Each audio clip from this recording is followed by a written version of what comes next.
I said, I remember you guys talking about your son who died from drinking and driving. We've opened up a communication between parents and their kids. I think all the stuff that we've done on social media and through the media itself, and through my book, it gets parents and kids talking about alcohol. Like a lot of kids are afraid to tell their parents that they drink, or they don't want to call if they've been at a party and they're drunk. They don't want to call their parents for a ride home because then they'll know they're drinking.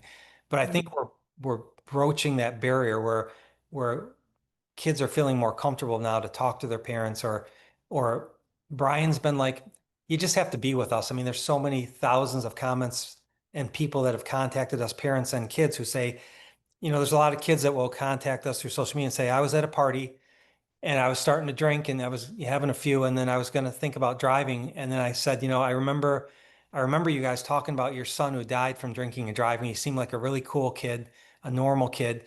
And I thought to myself, I'm not going to take that next drink or I'm not going to drive. I'm going to call for an Uber or ask my friend to take me home, or I decided to call my mom or dad.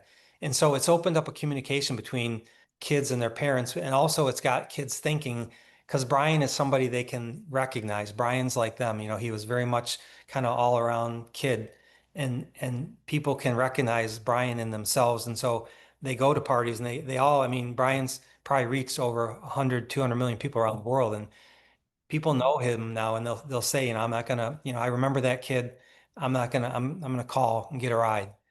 Um, so that's the Brian story.